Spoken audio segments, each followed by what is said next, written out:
Good afternoon. If you can please hear me, can you respond to it?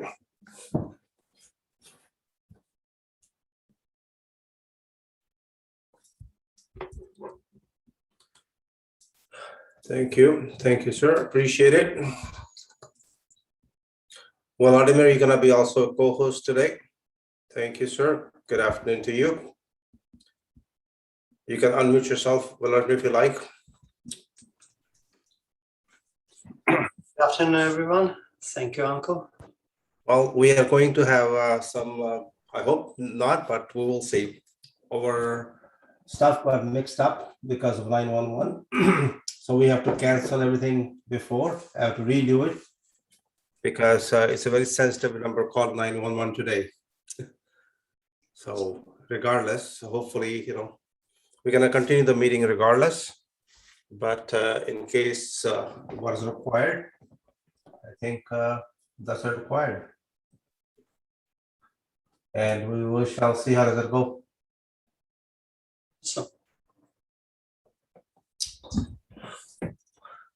So we may not have that many people, but that's okay. So far, about 35 people have registered under the new name, but we'll see. Since we are here and we're gonna start in a few more minutes, if anybody have any questions, please feel free to ask.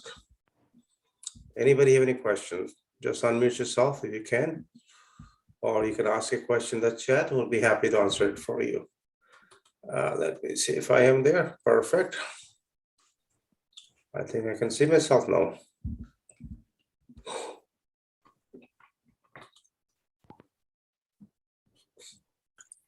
Welcome, everyone.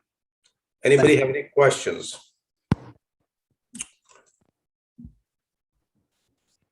Can you tell Navtash why you choose to invest your life effort to real estate? One word, if you want to write it down, is high income skill. This is the skill, give you the maximum amount of money in the shortest period of time. And also it's a passion.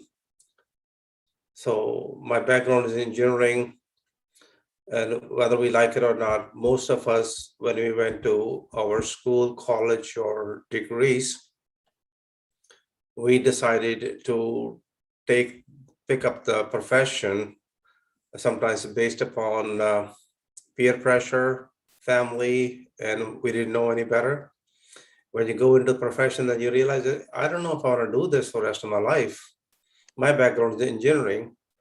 I love doing it, but I did not like the idea when they tell you when to come to work, when to take a break, and when to take a vacation, and they want to tell you exactly how much they're going to pay you. So real estate turned out to be a blessing in disguise in 81, when we're going to have the same history, whether we like it or not. This is something going to be a bit difficult for a lot of people to understand right now. Maybe it's too early. There are tons and tons and tons of defaults coming up. The floodgate going to open up. I was in the court office and saw something very dramatic. The number of orders being issued for people need to be evicted. And that is tough because I believe it's all pent up since because of COVID. And now they're saying we need to allow to exercise the landlords and the mortgagees or the bank and lenders so they can exercise power of sale. And let's see. It's going to be tough to see what's going to happen. But right now I have a list. I noticed that the list I have, it takes a long time to work on it. And the list is kind of growing. I just thought it would be few. No, it's quite a few. So this is what it is. Welcome, everyone. We'll be starting very shortly, maybe another 5-7 minutes. If anybody have any questions, please feel free to put in the chat. We'll be happy to answer it for you. Today, some of our guests are on the field, so they will be talking from, especially David and Jerry. So they are in the field today. So what's going to happen is that they are going to have some difficulty. Maybe not because of the connection, though. Hopefully they are able to log in, and we'll take it from there.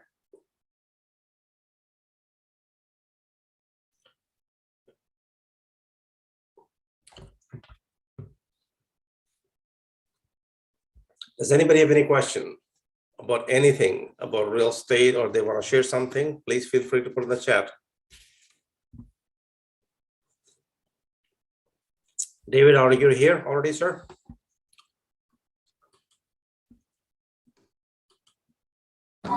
Navtaj, hi, can you hear me? Yes, I'm here. We can hear you loud and clear. Is Jerry with you? Jerry's also Jerry's with you? here too. He's schmoozing some customers right now, but we're here and we're ready to go anytime you are. Are you in Tiny? We're in Tiny. Yeah, you want to see the festival here? I'll show you. Please do Take that. a look. There's Jerry. He's schmoozing up some customers. We're Okay. live here. Oh, geez. Hey, how you doing? All right. Hello. See, you can see 2 stages down there. Big Yes. festival going on. Yeah, we're having a lot of fun here at this festival. Excellent. So, I'm jealous, though. Yeah, well, next time you guys will come up, everybody from the group. Yeah, we have one of our students. I got him a very big property. There's a big white house in Tiny on the lake, Yeah, and it's a big one. nice. Yeah, it's beautiful up here. Very nice. Yeah. Are there people like keeping a social distance or whatever? Are there what? Sorry. Are there people are taking all the precautions? Yes, absolutely. There's a lot of precautions. It's a big area here, so all the vendors are far away from one another. There's a good 10 feet in between every vendor, and you know, we feel safe. we feel safe. So we're being very cautious. Excellent, excellent. So why don't we do this? Why don't we start with you? I know that you guys, I'm not sure how long your connection will be good for. Why don't you take over from now? And we had some difficulty. We have to re-register everybody, unfortunately, and some of people may not be able to get it. Want to walk away a little bit? Okay, we're gonna walk away. We're near the stage area. Okay. So we're gonna walk to where it's a little Right. we're gonna try and walk away a little further from the stage. Are you able to hear me okay right now? We can hear you loud and clear. Yes. And can you see both of us right now? Let's say, because I can't see. I can see something in the background. Yeah, I can see. It's okay. I mean, Okay. Well, I don't know if it's which way the camera is. So let's see. Can you now see? I can see you. Now we can see both of you. Okay. Good. Yeah. Okay. Very good. So, okay. So Jerry, do you want to start? Jerry was going to talk about what tax planning and stuff like that. Yeah, I think we're going to. Why don't we turn around maybe? Okay. Do me a favor. I think it's a little windy there. So just kind of don't face toward the wind if you can. Yeah. Okay, we're gonna go in Jerry's car, so there'll be no wind. Okay. Excellent. That'll be great. It's a COVID safe car. It's been totally vaccinated and as well as cleaned. Excellent. Excellent. Yeah. So is everyone getting ready for the 3rd vaccine and their passports? I don't know about the 3rd one. I think people are having difficulty with the 2nd one so far. Yeah, I'm pretty sure. I would say within a couple months. I think they want to get everybody, like you said, Navtaj, get their 2nd vaccine before they start selling us on the 3rd one. But I'm pretty sure that'll be coming next. Yeah, no, we got both of them done, but there are some people who don't believe in it, and that's their privilege. But I believe that you know, the cases are going up, and that's a bit scary. So that's why I'm just keeping ourselves a little bit away from the mainstream. For sure, for sure. Now, can you see Jerry okay right now? Yes, Jerry, Okay, oh so my I'll hold it God. up and Jerry will do his thing. Okay, Jerry, it's all yours, my friend. You start now and we'll take it from there. Okay, once again, thanks Nav for having us on. An interesting day today with David here. So we're going to kind of combine our comments today. I know you wanted to talk to me about, you wanted me to talk about some tax planning moving forward. This is as we get into September, October, November, we certainly get a lot of inquiries about what do we do now as far as saving taxes. And there's a lot of things that we can do. There's some traditional things that we do. We talk about charitable donations before the end of the year, superficial losses, which I'll touch on. But given that we're a real estate group, I really want to focus on some of the real estate aspects of what do we do now?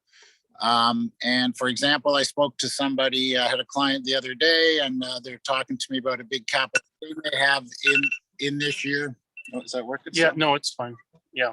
Oh, sorry, we're just interrupted with Okay. alarm, but we're good. So the client said, you know, they had a big capital gain for 2021. And what do we do about it? Is there anything we can do now about it? And I talked to them about utilizing their corporation to transfer some of that income to the corporation. So the whole idea of all this, as we start to plan now towards the end of the year, I really would suggest to people, again, when we earn income, it's going to land on a tax return. And as I've said before, in a personal tax return, we have 4 tax brackets, 20%, 30%, 40%, and 50%. In a corporation, we pay tax on active income up to 12.2% on the first 500. Big difference in tax rates. So we really want to strategize to try to be able to take some of that income and flow it through a corporation.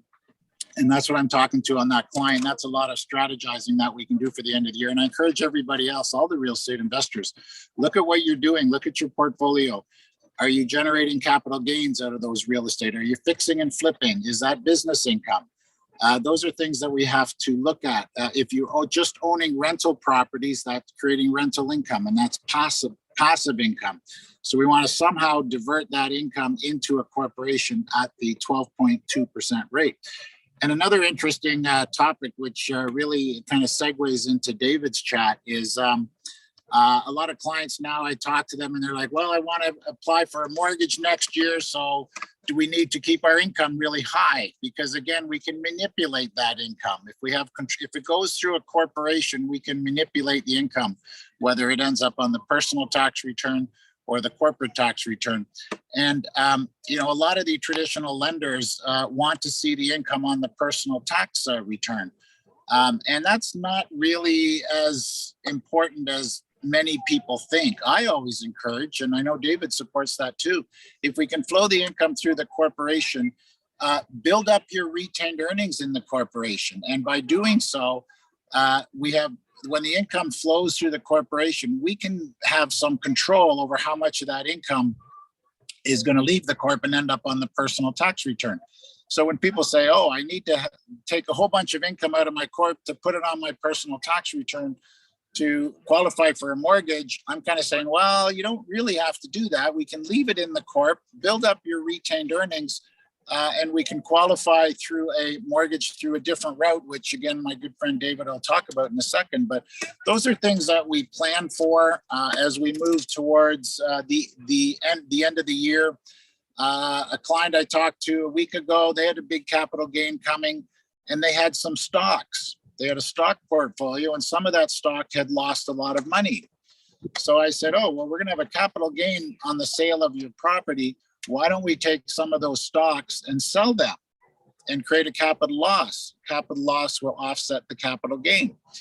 And that worked very well with this client. Now, when we talk about that stuff, we have to be aware of what's called superficial rules, superficial loss. A superficial loss is, and I'll go back to the scenario I described. We have a client who sold a property. They have a capital gain. So we're going to have a problem on 2021, but they have some stock that's gone down in value. We're going to sell that stock, create a capital loss. And the client says to me, well, but I still believe in that company. Yes, it's gone down in value, but I still want to hold that stock. So the client said, oh, well, I'll just sell it and rebuy it. Okay, sell the stock, create the capital loss, and just buy it back again because he thinks the stock will go back up. And I warned him, and I warned everybody, you have to, when you sell the stock, if you rebuy it back within 30 days, we call that a superficial loss, and it's not tax deductible. Okay, you can sell the stock today, rebuy it again after 30 days, and then that avoids that problem. So I don't want to get overly complicated about it, but these are things that we talk about as we strategize towards the end of the year. And as we get closer, as I always say to people, one of the best things tax planning is a 12-month of the year concern. Just education. You got to, the Income Tax Act is complex, but it doesn't take a lot to have some basic understanding of tax, passive income, active income, personal tax rates, corporate tax rate. So education is important, and you get that education from belonging to groups, networking, like Nav, what you're providing for these people. That's where people get education. But I want to go back to the retained earnings. I know David's ready to get on for a chat. So maybe, David, you could follow up on this, keeping the money in a corporation, not necessarily taking it out to show a whole bunch of income on your tax return where you're going to pay a whole bunch of personal tax, keeping it in the corporation and having qualify in a different manner. So maybe that's for sure. I will talk to that. I just have, if I can ask Jerry, Jerry, who do you use as a mortgage broker? Good question. So I use David Grossman, and interesting that I use David. We've gone back quite a long time. We're actually closing an apartment building, a 29-unit apartment building next Friday, and David was instrumental in getting us the mortgages. And hopefully people realize I'm a pretty creative accountant, so. I have a hard time qualifying under traditional, manners when we go to these things. So David was awesome as far as utilizing the retained earnings I have in my corporations and not having to show the income I normally would on the income tax return. So David's my guy. Okay, so. Thanks, Jerry. Navtej, I hope you didn't mind that I asked that question. Well, I'm glad you did. I'm glad. We enjoy this conversation from the car, my friend. This is one of the rare moments we're going to get you, both of you, same car in the town of Tiny, which is my favorite town, by the way. Yeah, it's really lovely. It's a history in making, my friend. It happened to be 911 today. Phil, thanks a lot for your support. Isn't there, what's that, Jerry Seinfeld, riding in the car with Jerry Seinfeld? He took Obama out and everybody else. There's a show. So this is Jerry and I sitting in a parking lot at Georgian Bay Festival.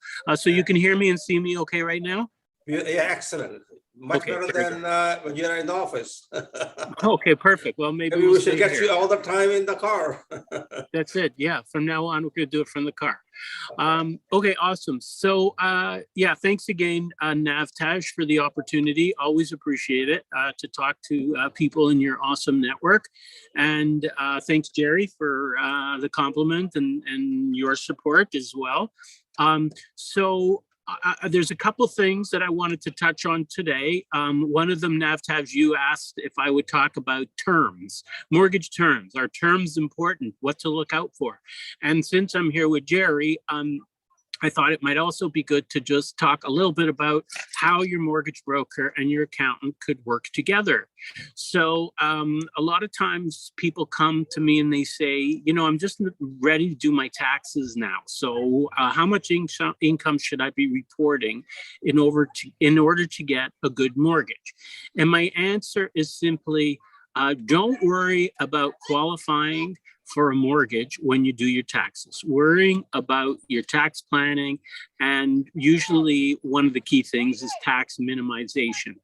And to show a higher net income in order to qualify for a mortgage, I would never suggest anyone to do, because as Jerry mentioned before, we have many lenders that will also look at your retained earnings. So even if you're, I think, and I would let Jerry talk to this further on another day, perhaps. But my understanding is that you want to pay yourself whatever you need to live.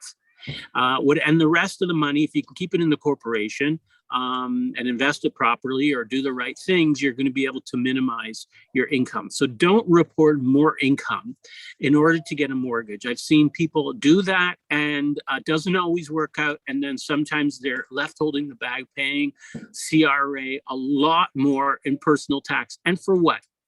For what? We have lenders out there. Number one, prime lenders. We have prime lenders who will also look not only at your net income, but will also look at what's happening in the corporation. If there's retained earnings, they will consider that. Number one. Number two, we have lenders that don't care at all what you are reporting, or from a corporation standpoint or from a personal standpoint, and they will work off your gross revenue. So perfect example of that is if you take, let's say, a real estate agent who's making $300,000 a year, and that real estate agent may have all kinds of expenses, and by the time they're done, they're paying themselves like $75,000 a year. Well, you know what? We don't work for CRA.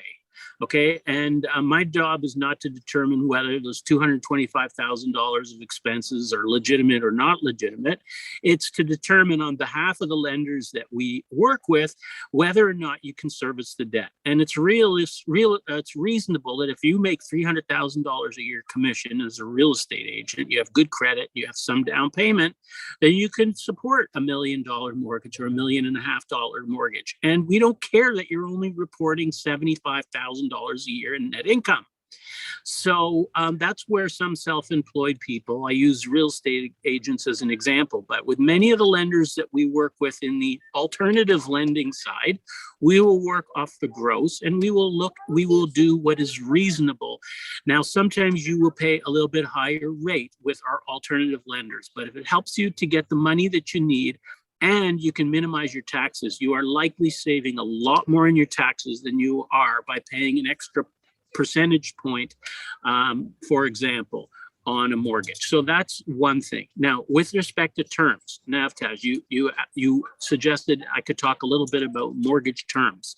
So with respect to terms, probably the biggest thing I would suggest to people when they take on a mortgage is to find out what's involved in getting out of that mortgage. If you want to get out of that mortgage, whether you want to sell the property, whether or not you are buying another property. A lot of lenders, if you're going to sell one property and buy another, they will allow you at least to transfer the contract and give you some kind of a break. A lot of lenders will do that. But still, I would say to you that if you don't plan on keeping the property for very long, do not enter a very long term because you are more likely to have penalties. Fixed rate mortgages usually have bigger penalties than variable rate mortgages. That's another thing to note. If you're taking a variable rate mortgage, usually the penalty is 3 months interest, which is not a lot.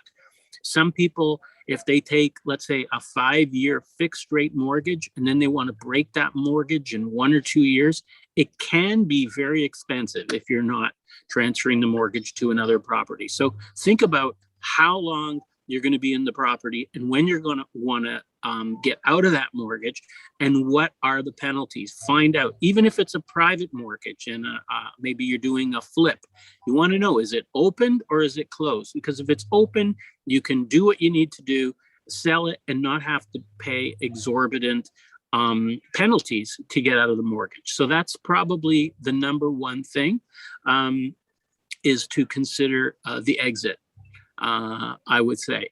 And besides that, people also want to know, what about prepayment privileges? I'll tell you, I'm not terribly concerned with prepayment privileges.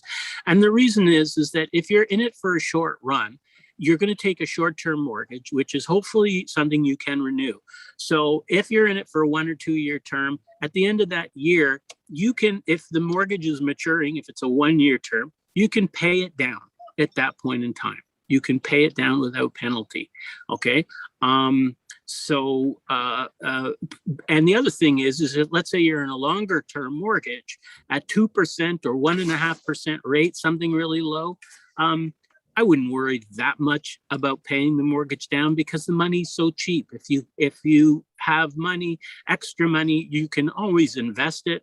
And if you're dealing with the right people for like Navtash, for example, and looking for opportunities to buy properties and flip them, and you have extra cash, you're better off using it to make more money than to worry about paying down your mortgage if your mortgage rate is 1.5% or 2%, especially. So those are the two biggest things to watch out for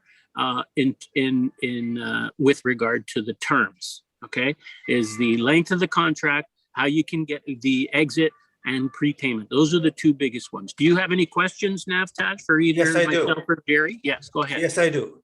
Can you a little bit elaborate on interest rate differential, about a little bit of variable mortgages and fixed mortgages, and Sure. what are the red flags? And you, as a mortgage broker and a mortgage expert, would you advise investors to get a fixed mortgage or variable mortgage and the terms?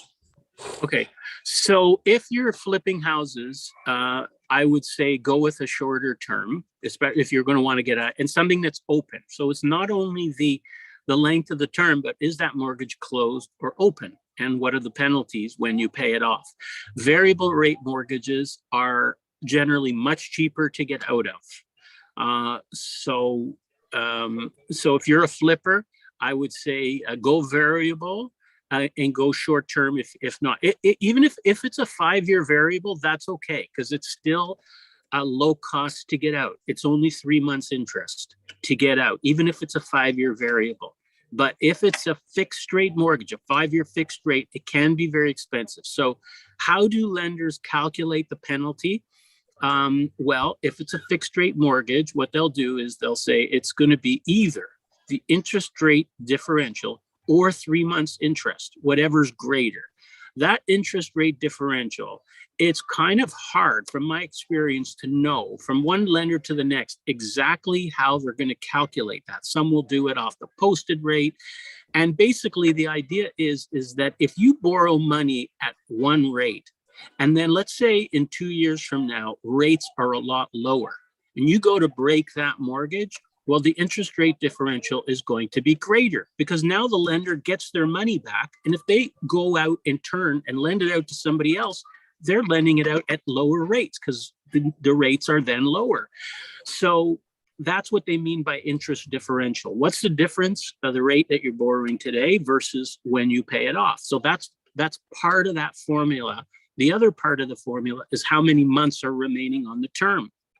So if you're only a year and a half into a 5-year term and rates have dropped and now you want to pay off, that interest rate differential could be quite high. I've seen penalties as much as $30,000, $40,000, $50,000. It can be very, very expensive. David, one more question for you. Just Sure. been asked by somebody here. Without giving any full disclosure about the 29-unit building, your range of financing, is that financing range through CMHC or is it gone through a conventional way? And the terms, approximate terms and down payment, just to give you a bit of an idea, there are a lot of investors here who intend to buy multi-units. Yes. And Okay. just a bit of a guideline. Okay. So CMHC financing is a way to get a lower rate if the lender will lend on it. CMHC is slow. If you're looking to get a CMHC mortgage insured on a multi-unit residential, this is a property that has at least 5 units. It's going to take 3 to 4 months to arrange. If you plan on holding that property for a long time, then there might be a case to go with CMHC insured fund. You're going to pay an insurance premium up front, but you can save as much as a percentage point or even more every year on the loan amount. You can also get a longer amortization with CMHC. But one thing to note, when you're doing CMHC insured financing, if you want to refinance at a later date, because CMHC has a thing where they will do a top up. So let's say a few years down the road, you figure my property's gone up in value, you want to take out some equity. With CMHC now, the rules are that if you take out equity, you cannot use that money to repay the shareholders for their original investment. You have to be using that money to invest in more multi-unit properties, at least 2 units and up. So it's a little bit more restrictive when you're with CMHC. I would say, again, Jerry's going to comment too, because you want to comment on this one as well, Jerry? I can add some commentary too. So Nav, it was a good question, and I don't mind jumping in because I was the guy that, I'm buying the building and David's providing the funding. So I would have liked to gone CMHC because it would have been a lower interest rate. But the whole structure that we're doing is we buy this property with investors' money, with the intention of 3 to 5 years, once we get the building operational and increase the rents and increase the value of the building, to refinance it and take that money and pay back some of the investor money. So CMHC kind of handcuffed us in that business model because in 3 to 5 years, we can't refinance with CMHC and pay back the investors. So we went with institutional, a little higher interest rate, but certainly a lot easier to facilitate, quicker. Things got done really quick. David knows the right people. He connected us with the right people, and we got it done reasonably quick. Again, a little higher interest rate, but having talked to those lenders, we start to build a relationship with them. They're very aware that in 3 years, we're going to go back to that lender and say, give us more money, and that money is going to go right back to the investors. So certainly working with an institutional lender instead of a CMHC lender in this case worked within our business model. So Excellent. Since I got you here, I want you to, if you can give me an example of, we have few investors here who have a huge capital gain. Some of them, let's say, have a 200,000 or 500,000 capital gain this year. And you mentioned earlier how it can be done through a corporation. Can you just give a little bit of step by step, and people can call you also directly? Absolutely. Yeah, no, I don't mind touching on that. Now, again, when Nav, when you say there's a capital gain, in my mind, the first thing I think of is, okay, where is that income, that capital gain, going to be taxed? Is it is it a person or a corporation? Okay. And if it's a corporation, it's going to be taxed in the corporation. What we want to do is get access to that 12.2% active business income rate. So if you have a capital gain, a large capital gain, and let's say it's personal, and just like my client this week that I talked to, they had a capital gain of $200,000, and they're like, "What can we do about it?" So it's aggressive tax planning. It's still within the tax laws, but we can take a corporation and charge a fee and say that fee is management. Okay, so we have a large capital gain, so we want to reduce that capital gain. So we say the corporation is going to provide a management fee service for whatever amount of money, say $50,000. So we're literally taking the 50 grand and moving it into the corp, paying the low corporate tax rate instead of the higher tax rate that would be generated from a capital gain. So those are strategies. Clients have to be comfortable because it is aggressive, tax planning. It is within the Tax Act. Okay, but as I mentioned many times, certainly here and to clients, half of the Income Tax Act is written in black and white. The other half is in gray. What I've just talked to you about is something in the gray area. What does that mean? That means it's interpretive. We can interpret it one way. We got a big capital gain that you talked about. We're going to take a management fee, reduce that capital gain, move it over to an active corporation where we pay the low corporate tax rate. That's our interpretation. CRA can come in and go, no, guys, I don't agree with what you're doing. So they could reassess it. Okay, so this is stuff that the client has to be comfortable with, but this is strategizing. This is trying to reduce that capital gain. So that's certainly, and then also, for example, this client, most people are aware, I'm not a big fan of RSPs. But in the client you're talking about, or certainly the client I was talking about, all of a sudden his income goes way high one year because he sold the property. He's got a large capital gain. There's a good time to put money into an RSP because you're saving 50%. And now the trick is to get it back out of that RSP at the 20% tax bracket. So certainly, when the question gets asked, I have a large capital gain, what can I do? We do look at the RSP limit. We do look at whether there's opportunities to transfer that income into a corporation to generate active business income. So again, a lot depends on the the entire structure, but those would be two things that come to mind that is worth discussing to try to lower that rate. When we talk about income, David, I mean, it's pleasurable listening to David talk about all the stuff he talks about. When we look at capital gain, when we look at income, don't look at it as that income to put on your tax return to qualify for a mortgage. We have to look at that income in ways to reduce the tax that we pay on it. So, again, there's a few little strategies there. There's a few more that I could go individually with the client, but those two that pop out of my mind at this point. We got two questions for you. David or Jerry, are you able to see the chat or no? Let me see. Probably. Okay, so there's one question for you and one question is for Jerry. Okay. So one is for larger properties, 5+ units, is personal income used for qualifying? No, it's not. That's a very good question. And the answer is that when you get into commercial real estate or multi-unit residential, 5 units plus, it's far less important what you are making yourself. They want to know that you're stable, and if you're doing this, that either you're experienced or you've got some backing in case some work needs to be done on the building or anything like that. But basically, the amount of the loan that any lenders are willing to give is largely based on the performance of the building itself. So that's the answer. Can I touch on that too? Sure. Yes. Because that's an interesting question, whoever brought that up. Simply because I went through it myself recently. I own a property that there are 6 units in it, but when we wanted to get the refinancing of 4 units and under, and it's kind of a long story that this building, you could look at it as a 4-unit building, you could look at it as a 5-unit building, you could look at it as a 6-unit building, the way it's structured and designed. So there's a big difference between 5 units and up.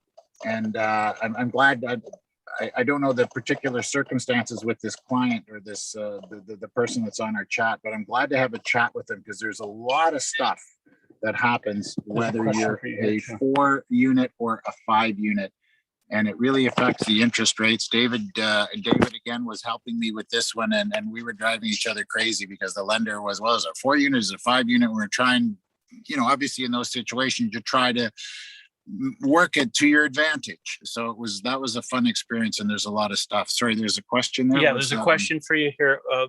Can we defer tax on capital gain on investment property by buying a larger property? This is 1031 exchange applicable in US. My question is it applicable in Canada too?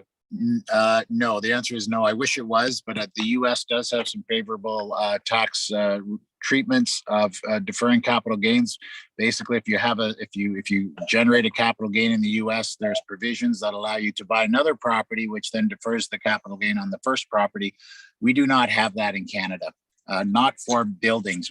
There's some provisions for equipment, manufacturing and processing equipment, but for us real estate investors, the unfortunate answer is no.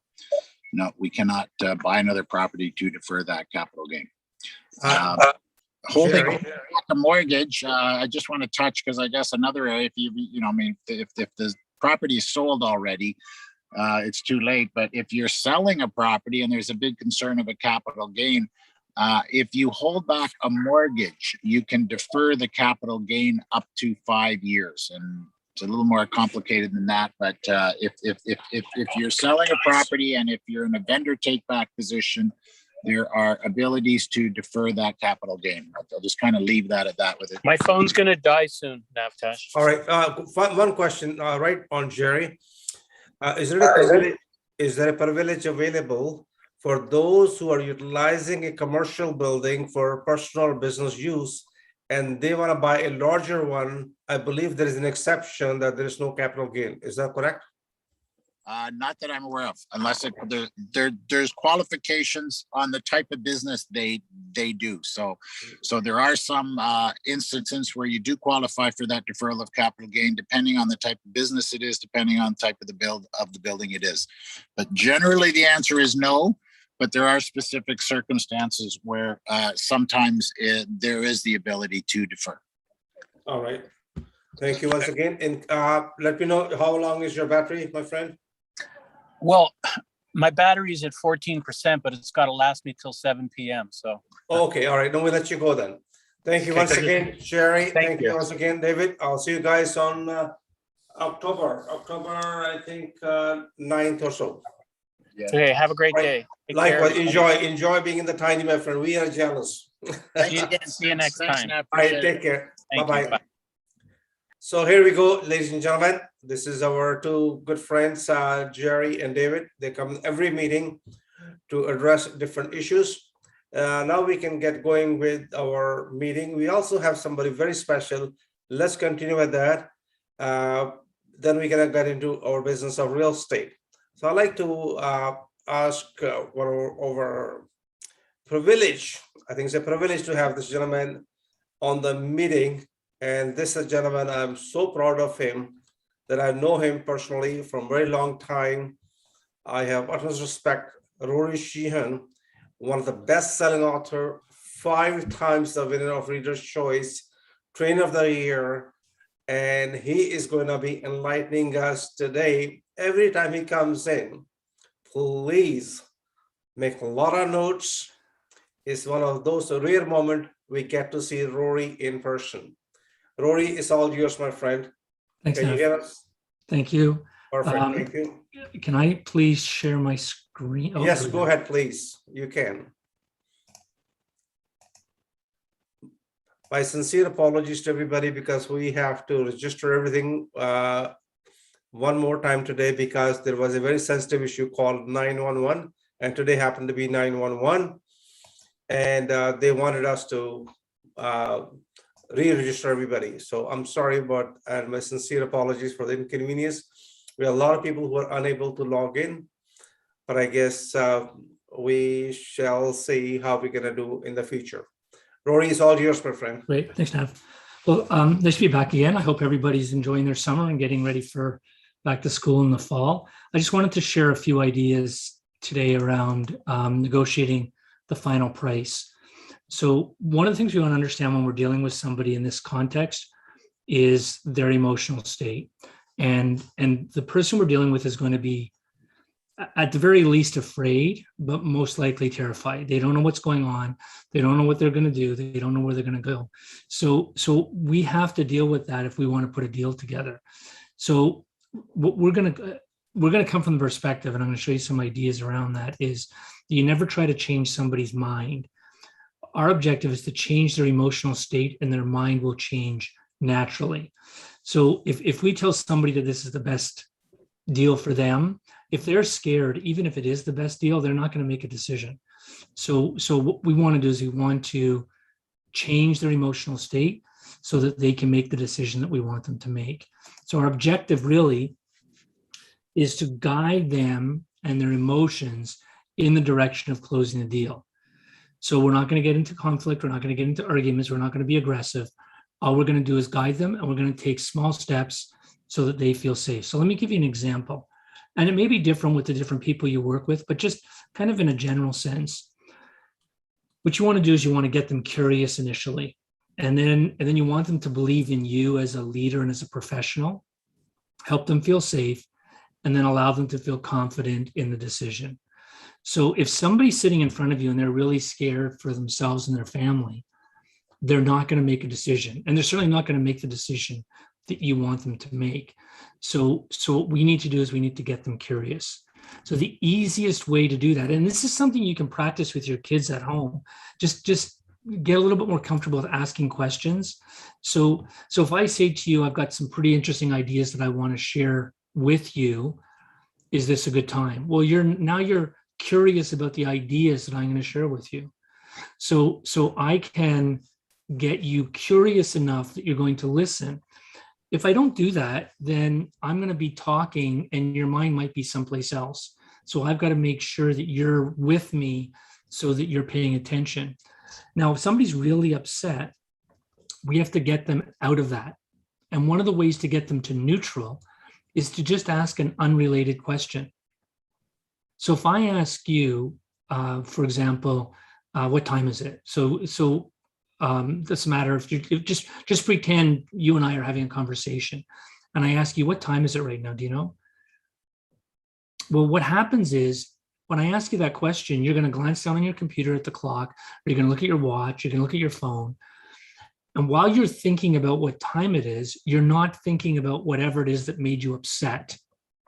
So now I can guide you to neutral, and then I can get you into curiosity.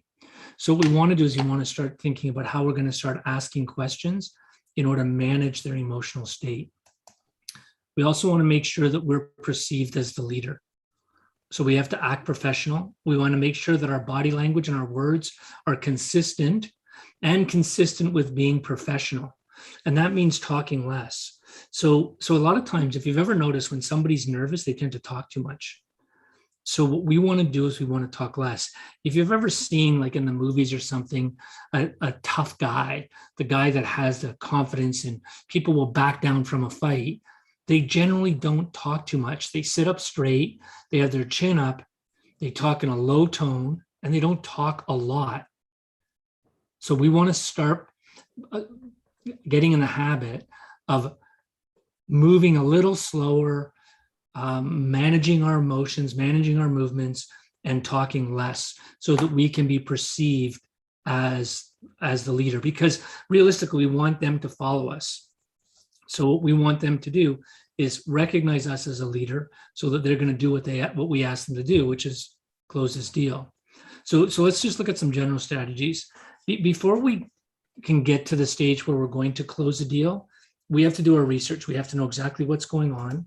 We have to understand the market. We have to understand the area. We have to understand what this property is worth. And we have to decide on a maximum price. So we're not going to go over that price. Regardless of what's going on, we have our maximum. Then we want to identify the decision maker. And that's usually easy to do. But we want to make sure we understand, is there somebody that's influencing the decision maker? So quite often, you'll sit with a husband and wife, and everybody thinks that the husband's the one that makes the decision, but in reality, it's the wife that influences the husband to make the decision. So we want to make sure we understand who the decision maker is and who the one is that's influencing that decision. And if ideally they have to both be there. If the person who's influencing the decision is not there, then the likelihood of getting a decision is pretty low. So if they say, no, I can't make a decision without my parents being here, well, it's going to be difficult to get a decision that night. So we want to make sure we identify the decision maker and the influencer, and we want to determine what's truly important. Now, we've talked about that before. I'll give you another example in a moment, but you want to determine what's truly important because that's what we're selling to. We want to understand any time constraints or limitations. So if they've been told they have until Monday to sort this out, then we've got to deal with that today. If they say, we don't have to deal with this until January 1st, then there's different pressures on them. So we want to make sure we understand any time constraints, and we want to be prepared to walk away. If we're not prepared to walk away, the balance of power shifts to them. So we want to make sure that we're prepared to walk away. And if you guys have any questions about any of these ideas that I'm sharing with you, by all means, stop me and feel free to ask a question. So in order to determine what's really important to them, we're going to identify their emotional drivers. So what is most important to you about selling this property? I don't know what they're going to say, but that's what's most important to them. So they're going to say whatever, and then we want to dig a little deeper. Now, what happens is if we ask questions that start with the word why, generally speaking, people's defense mechanisms go up. So we want to be careful. So rather than saying, why is that important? We're going to say, what about that is so important? So it's perceived in a much softer way. They're not feeling that we're being too aggressive. And then whatever their answer is, we're going to say, what is having that going to do for you? And that's going to tell us their emotional reasons to put this deal together. And the number 4 on this list, all that's going to do is get them to say yes. So we're going to repeat their answer to the third question and then say, that's what it's all about, isn't it? And they're going to say yes. So it's a little easier to role play this. Is somebody, I'll be you, and somebody else is going to be the vendor. Does anybody want to, we'll just do this quickly. Does anybody want to role play this with me? I'm just going to ask you the questions that are on the screen, and I'll show you how this works. If not, I'll just make up answers. Does anybody want to role play this?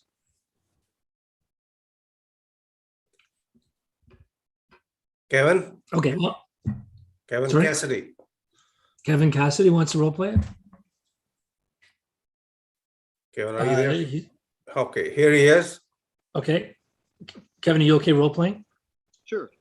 Okay, so just by way of warming them up to ask these questions, I was going to say, so you know what, I've been doing this a long time. I've worked with a lot of people in similar situations, and I find that if I can ask you a few quick questions, it'll save you a lot of time and a lot of headache. Is it okay to ask you a few quick questions? Oh, absolutely. So now I've got permission to go through these questions. So when it comes to selling this property, what's most important to you? The time constraint. Okay. And then I'm just going to go through the list here. And what about the time constraint is so important to you? I want to do this as quick as possible. Okay. And being able to do it as quick as possible, what's that going to do for you? It's going to be able to another deal. Okay. And being able to get another deal, that's really what it's all about, isn't it? It is. So you see what I've done here is all I've done is I've gone through each of the steps, and I just used his words back at him so I can get really close. So now I know that it's really important to him to deal with this in a timely way so that he can get into another deal. That's what I'm focused on. I'm not going to talk about how great I am or how many deals I've done this week. I'm going to talk about what we need to do in order to get this deal done in a timely way so he can get into another deal. Does that make sense to everybody? Absolutely. Yeah, I just want to do one more quick example. If somebody's, Kevin, I'm going to ask you the same first question, and I want your answer to be price. Okay. Okay. So Kevin, when it comes to selling this property, what's most important to you? The price of the deal. Okay. So now on my side, I don't want to deal with price right now. I want to find his emotional reasons. I don't want to deal with price. So I'm going to say, I understand that. That's really important. We're absolutely going to go through that. Other than price, what's most important to you?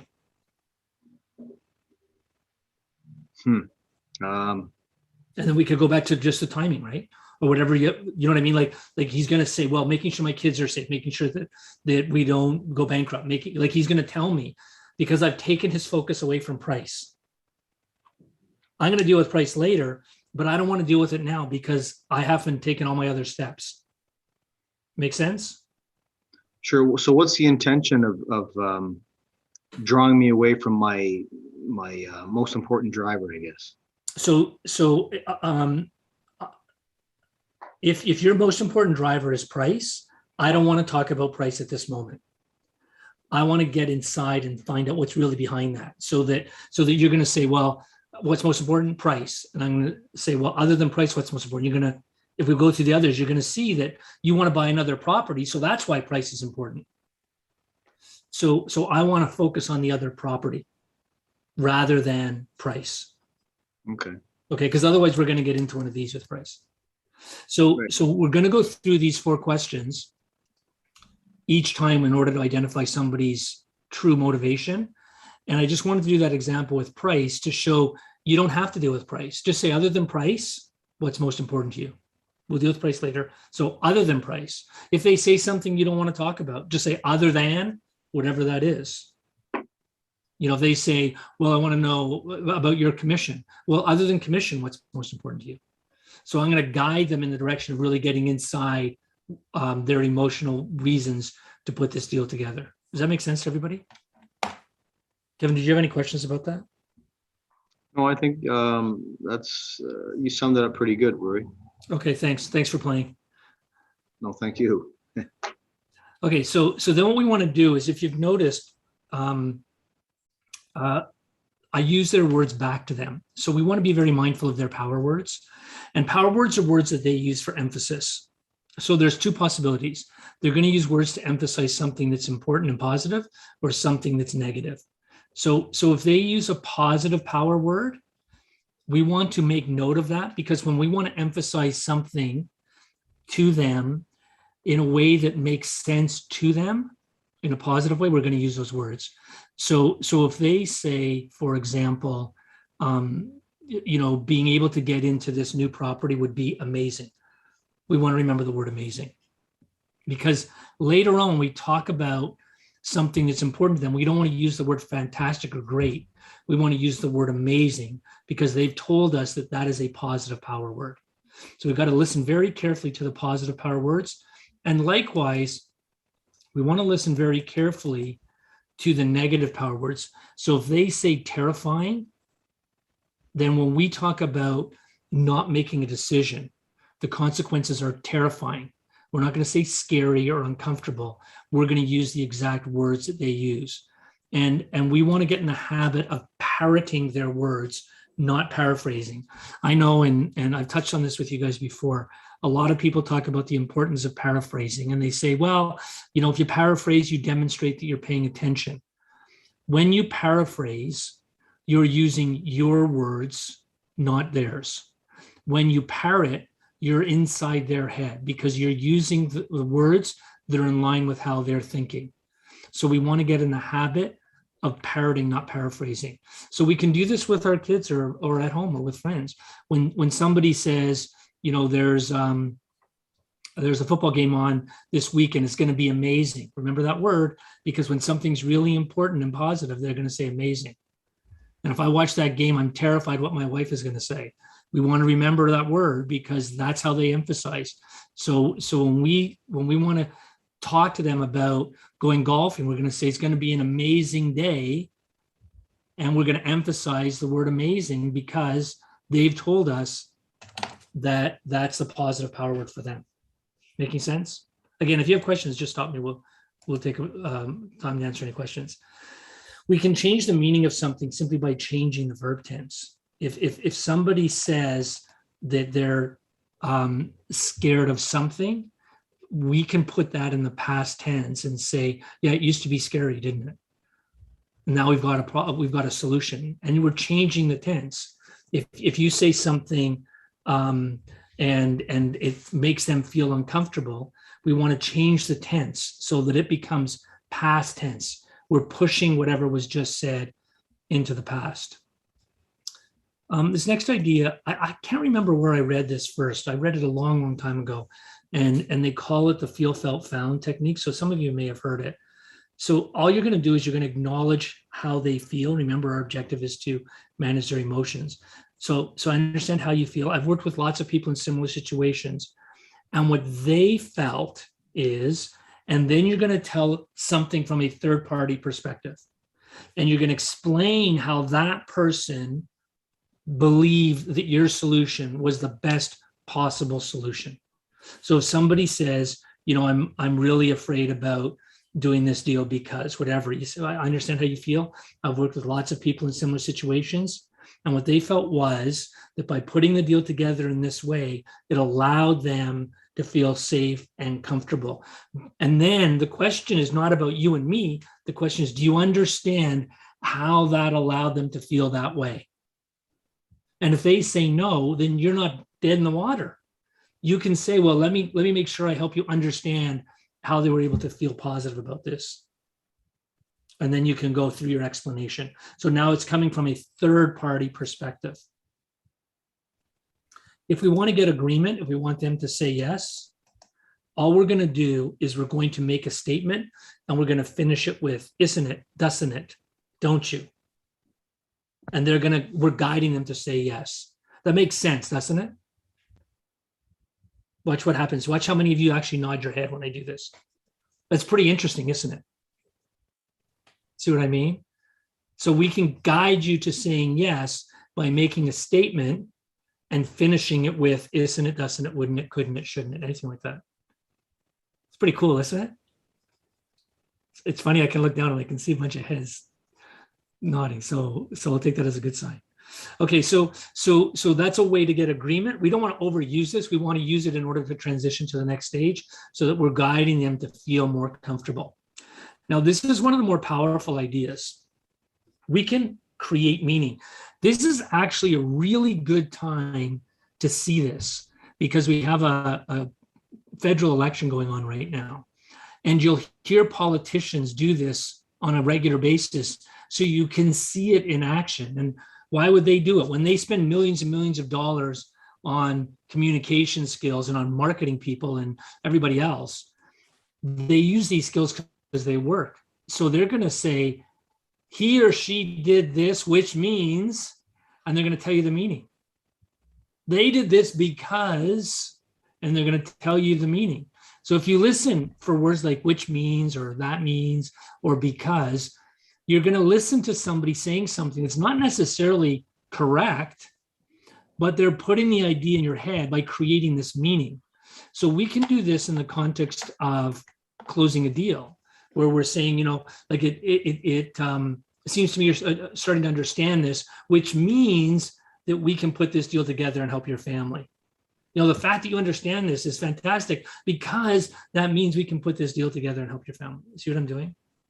So we can use words like this, and this is fun. You can do this with your kids if you want, and you know, you can say, you know, whatever. Oh, what a beautiful day, which means it's going to be a great day at school today, and you're going to have so much fun. And you can talk about what a great day they're going to have, and it gets them to believe it because simply because you said which means, or because you can use either one. Another fun idea that you can, again, and I find that the easiest way to play with these is with your kids. So you can create time distortion by using words like before and after. You can imply something that they're willing to accept. So before we finalize this transaction, I just want to make sure I've answered all your questions. Have I answered all your questions? Yes, great. Then let's finalize the transaction. So when I said before, I'm implying that we're going to finalize the transaction as soon as I answer that last question. After is another thing. You know, after you have a great day at school today, we can go out and have some ice cream. So I'm implying that they're going to have a great day at school today. Before we go to ice cream, I want to hear all about your great day at school. So we're definitely going for ice cream. I just want to hear about your great day at school. So you can practice and play with these ideas with kids or with family, just to hear yourself say them out loud, so that when you actually use this in order to close a deal and finalize the price, it flows naturally. And it's fun too. And you can watch the expression on your kid's face. Now, the nice thing is if you don't have kids, maybe you have nieces or nephews or neighbors or somebody you can practice on. But the nice thing about practicing these ideas on kids is if you say something wrong, first off, there's no downside risk, but they'll tell you really quickly. They'll go, huh?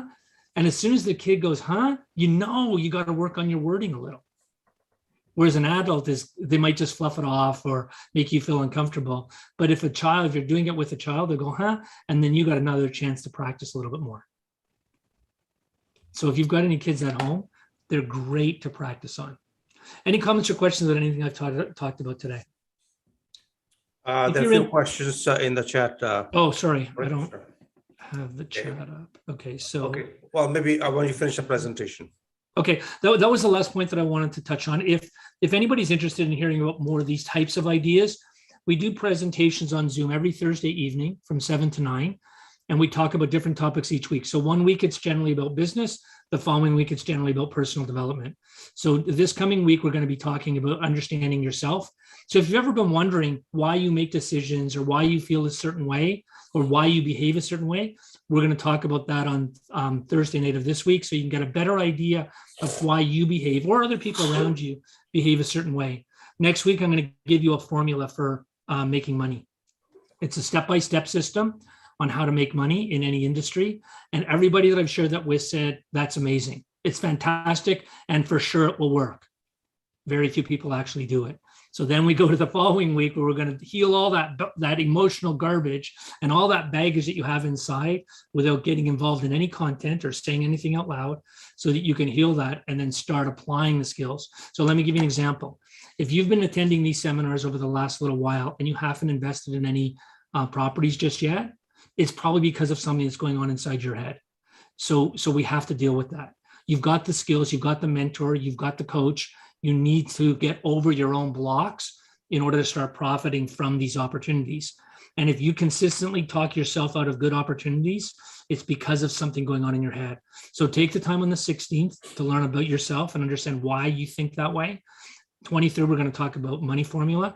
And then on the 30th, we're going to heal all that stuff. Now, the nice thing about the techniques I'm going to give you, they're all meditative conditioning techniques. So you don't have to say anything out loud and you don't have to experience anything uncomfortable. We're going to show you how to get inside your head and change that coding. So it's quite exciting. So if you're interested, I'll post this in the chat. There's the YouTube channel and our Facebook events page. So you can read about the topics we have coming up on the Facebook events page, and I'll post that in the chat before I leave today. Was there any questions or comments about anything I chatted about today? So somebody said, how do I attend? On the Facebook chat page, there's an email address, and you just tell me that you want to attend. It's $20 for the evening, and that includes the handouts. Any other questions? Yeah, Rory, can you put all the information in the chat, please? There are a bunch of questions there for you. Yep. So in the chat. So is there any questions about the topic? Okay, so somebody says, do you mean that you are breaking state? Yes, that's exactly what it is. So Ian, that's exactly what it is. And the easiest way to break somebody's state is getting the intention is to get them out of the mood that they're in. So if somebody's upset and I say, did you hear that? And they're going to go, hear what?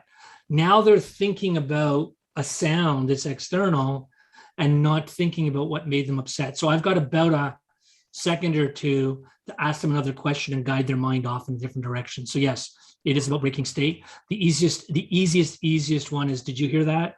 Or what time is it? I think those are all the questions that I see in the chat. I'll put the link for the Facebook events page and the YouTube channel in the chat so that you guys can have it. And with a little luck, I'll see you guys, some of you guys on Thursday night.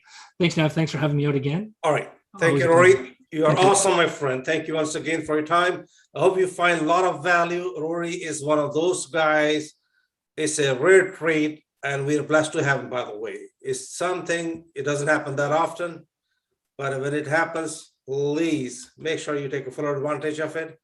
It's important that we do that.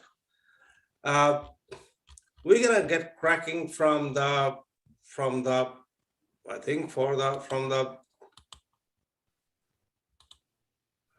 no, we have to go back. Okay, all right. If you have any questions, please feel free to ask Rory. Rory is gonna be in the chat for a while. Perhaps not for very long, but I do not know his schedule. Maybe he will stay till 5 o'clock, but he's a very, very busy man. No, he said no. Okay, for a few minutes. So I would suggest that all of you, if you got any questions, please put in the chat box. He is going to put a link of Facebook as well as the YouTube. If I were you, I will highly recommend that you join YouTube right away. It'll be worth your while. Actually, I'm doing you a favor because he have a lot of good YouTube videos. And they're so valuable, you like to hear them again and again, and they will recharge your battery. If you're in the business of real estate, and absolutely a treasure, free of charge. Sorry, but again, it's okay because he puts a video once or twice a week. He used to do every 3 days, but each video is like a 1 minute long. It's not something somebody blah blah blah, and it's just get down to the point, and you'll find very high value for your business. We all are trained differently, and this is something which I believe is the best, to the best of best I know of, because I know him for the last 15-20 years, and he was helping us when we were raising money for sick children hospital, and he himself and his son will come in to a small event where we'll raise every year for last, I think we raised the money for 27 28 years for sick children hospital every year. And he's the man with the commitment. I have tremendous amount of respect for him. He's also my mentor and my coach. So you'll see me most of the time in his meetings. If I'm not there, I am there, but you may not see me, but I'm there. All right, thank you, Rory, appreciate it. So those who are not members, please become a member of Canadian Real Estate Club, precanada.com. Just we don't make money on the club meetings, just a matter of you make a commitment. And why you should be joining it, there are simple two reasons. If you want to have a higher network, it means your higher net worth. Who do you know? How many people do you know in that business? If you're going to be business real estate, you need to know more people. You need to build a what? A relationship. Each relationship is going to pay you off long term, because you're going to find each relationship, each person is blessed. And that's the missing link you may going to have to do the deal done. Next thing I will talk about is contact. Contact means contracts. Sometimes you cannot do the deal. Yes, you can if you have the proper contacts. If you have the money, if the money partner, if you've got a contractor, if you're a lawyer. These contacts you develop over a period of life. You have your friends, correct? And you rely upon, you got a family, and you don't want to disconnect with them. Same thing in business. You need to build a lot of contacts. I've been in business for 40 plus years. I might have built about 87 to 90,000 contacts. And not everybody I can deal with. But again, we try to cultivate as much as we can. And the thing this month, the deals get done. That was a little bit. Let's move on to the next thing. Ask me a question. We're going to have a session where you are able to talk to each other. It'll be for a good 15 to 20 minutes. Unfortunately, we have to make some amendment at the last minute, so we may not have as many members as usual, but whatever is here is great. Moving forward with this thing, okay, legal disclaimer, I'm going to skip these two one purposely. This is something else. I hope you have a sense of gratitude. Not in hospital, not in jail, not in grave. Take 5 seconds to say, thank you, good Lord, for today. It's okay to show gratitude. It's okay to be thankful. Just a great reminder for all of us, it's a blessing to be here. Continuous learning is the minimum requirement for success in any field. Dennis Waitley, some of you might know him. They're not learning, well, guess what's happening? Things are changing very fast. Today, I'm going to share with you what are the grants available for you if you are a first-time home buyer, how the big boys structure their deal, how they get 20 years interest-free loans. I'll share the real example with you. And there are a couple of other things I'd like to share with you. Wait and see. All right, moving forward. Here is something I'm going to ask all of you. How Canadian should invest $100,000? What would you recommend them? Please put in the chat box. If somebody have $100,000, what would be your recommendation? Please put in the chat box. If you got $100,000, what would you like to do? What would you recommend? Give it to you? 10%, 5%, or you rather be JV partner, or you rather like to invest yourself, or put in the bank? RSP, okay, that's one option.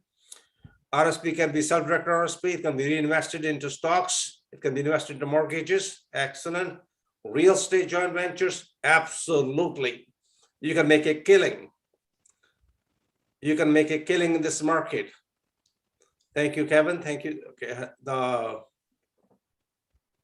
I'm sorry, JV partner, excellent, Beth, thank you. Do house hacking. House hacking is really good. If you do not own a house, you're single, you don't have much of a family, depending upon your circumstances in the family, house hacking is not for everybody. It's great for single people. Down payment and condos. Down payment of a condo depends exactly. I believe that condo marketing reaching to a plateau. I would prefer to have a little bit more aggressive approach with my money. If I'm putting 100,000, I want that money to become 200,000 in 3 months or less, or like to do it maybe one day. So those who are not familiar with it, I'm going to give you something, just something to think about it. Please write down these two words. One is called transactional funding. Please write down the word transactional funding. Transactional funding is given on a short-term basis, as short as this daylight. Money goes out at 9 a.m. Money comes back at 5 p.m. You put 100,000 out and you got 120 at the end of the day. Is that okay? Is that okay to make 20 grand? Just say yes, maybe, could be. And sometimes they just need it to complete the transaction. Starting the small flips? No, starting the big flips. Why small? Why small? Don't play small, play big. If you got $100,000, you got a right deal, go for it. Like, for example, I'm going to share you some real example shortly, which the deal have closed, where somebody has made tremendous amount of money simply by buying it or flipping it or having an equity built up, tremendous amount of money.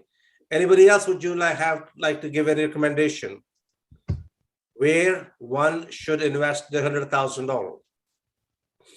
Don't be shy, put anything you like. Put a vacation if you like, that can be right off. Knowledge, excellent. Yes, definitely you need to have a coach and mentor. If you don't have a coach, Bitcoin, I'm not too sure. That's not my personal thing. Money in the real estate that create cash flow, definitely yes.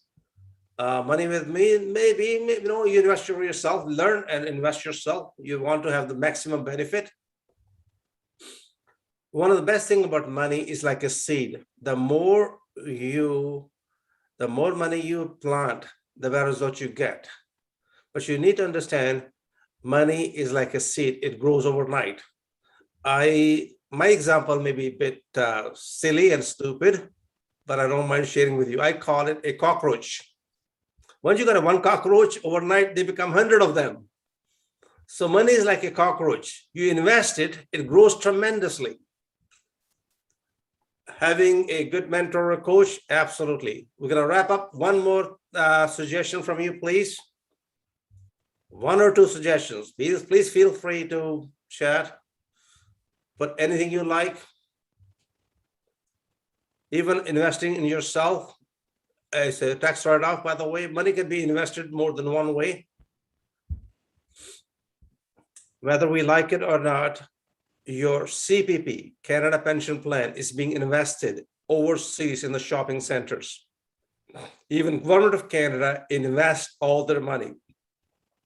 Whether we like it or not, we all are investing money, knowingly or unknowingly, but if you're aware of it, you intend to do much, much better. All right, moving forward, that's something I like to talk about is Ikigai. Ikigai. Does anybody know what does that mean?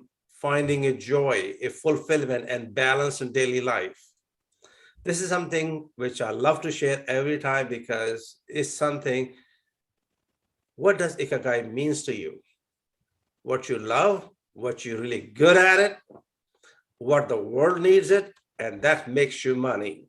Is that good? Do me a favor, please. Those who like to grab your cell phone, please take a picture and save it in your background. Please take a picture of this one. This is something you will find if you find your Ikigai, what is the purpose of your life? It'll be very fulfilling every day. Take a picture of this one, and also please take a picture of this one as well. What you love, what you're really good at it. And sometimes, you know what, it's kind of self-evaluation, and you'll be surprised that you might be able to live a very fulfilling life because you have the ability, but sometimes you never get a chance to show it. You also, the world needs you. We all have a reason to be here. And by sharing is caring and also making money. Okay, breaking news. What's happening in the market? Here we go. Number one. This is information we collect, by the way, from Stat Canada, Bank of Canada, from Region Board, Canadian Banker Association. Majority of the sources we share with you are coming from the reliable sources. All right. So here is something else. Forgivable down payment. How many of you bought your own house and put your own down payment out of your own savings? If you are not aware of it, I want to welcome you to Canada, where everybody in this country possibly is eligible to get forgivable down payment. This program is starting right now in the region of Waterloo. It's a region, it's not city. And if you want to buy a house worth about $480,000, your income is about $97,000, you are eligible to get $24,000 for free. This is the phone number. Please do me a favor, take a picture. If it is not for you, please give it to somebody else. Is that okay that you make somebody's day? Is that okay that you help somebody? Just say yes in the chat. Please take a picture. We are here with a purpose. It's okay to bring a joy and happiness to somebody. It doesn't cost you much. And it's also our purpose of life. So 519-575-4400 is the number. And this is the free money available for all those Canadians who are struggling to buy their first house. If you happen to be a builder, hey, look into this carefully. If you're a flipper, look into it. You might be flipping a house to somebody who needs a break. And they want to buy a house, but they don't have down payment. Moving forward, there are companies who are willing to give you the down payment. Please check with the company. If they're hiring you, this is an engineering company called CF Croziers and Associate. They are giving incentive. Hey, come and work with us. We'll give you 20 grand to buy a house. Would you take 20 grand? Just say yes. If you're working for somebody. Would you like to take 20 grand? Just say yes. Why not? These are the benefits. And if they are not giving it to them, suggest to your HR. Hey, listen, other companies are doing that. Why don't you do that for us? We need a break. I believe majority of Canadians can use this 20 grand as a benefit from work. If you agree, just say yes, or just share your thumb up. And hey, why not? Moving forward into this is the deal, how they do structure the deal. Please listen to this carefully. And I want you to think that one day you're gonna grow up to be a big time investor. You're gonna be doing $1 million of deals. And those $1 million deals are not done the traditional way. I'll just like to show you an example from a BC. When somebody bought a building, they got $211 million interest-free loan for 18 years. Can we structure the deal like this? Please answer this yes and yes. You do not have to buy a piece of property directly from a homeowner. You could be buying it from the government agency, provincial, municipal corporation, crown corporations, charities, foundations. They're happy to give you interest-free, no payment structure. Listen to the next one. There is no interest till December 31st, 2026. The contract shows $334 million, and they say they only paid $35 million. Guess what happened? They take a credit of $88 million to build social housing. How many of you know that if you want to build a house for somebody, you're converting it, there is a $75,000 available for you, which you don't have to pay it back. Is that exciting? Just say yes. Is that very exciting? Yes. Welcome to Canada. Your dollars are working for you. If you're not using it, somebody else is using your benefit. So what was the deal about? What was this deal about? So they got $211 million for free, interest-free, $88 million credit, and all they have to do is build 1,400 market value homes and 234 units. They have not touched it yet. But that happened in 2008. Now in 2021, do you think the land have multiplied by 3 to 4 times? Just say yes. Do you think this land has multiplied its value? If this builder does not do anything, he want to resell the project, do you think he can get $1 billion for it? Hands down, yes. Just imagine 1,400 units plus 200 units, 1,600, 1,625, 1,634 units. What is the cost for the land to build that many units? Just imagine if the cost of each building for the land is 100,000, then this property is worth $1.6 billion. Time is one of the biggest factor which intend to multiply the value of real estate. Agree? Yes or yes? It's the time. How do you structure a deal? This is how the big boys structure their deals. Since I teach the builders, I know how we structure their deals. I hope you find this information very helpful. A bit of mind opening, expand your mind, possibilities. Hey, this can be done. There's new stuff coming up. It's called fraction ownership. This is going to be a new trend going forward. Your children or your great-grandchildren are not going to be buying the house at full price. They're going to get a fraction ownership. They don't want to put all their money. Things are going to change quite a bit. So there are a couple of companies popped up in Canada. There were 5, 6 of them. Eddie, Buy Properly, Nexus Crowd, Realty Shares, and Fundrise. What they're doing is you can invest even starting with the $1. You can open up their account for $25 a membership fee. You can invest even $1 in their projects. And you can go as high, $1,500. It's called crowdfunding. This is going to become very common, by the way. As we go along, we like to diversify. Would you, if you got, let's say, just for the sake of, you got $50, would you like to put in one property or would you like to diversify in 50 different properties? And the return is coming based upon the positive cash flow and the appreciation. Again, just thought I should let you share with you. A lot of people are saying something. Okay, 50. All right, I'm not gonna. Here is something else I want you to see in Toronto, what I said earlier, timing. This property have doubled in less than 5 years' time. 181 Crescent, Toronto.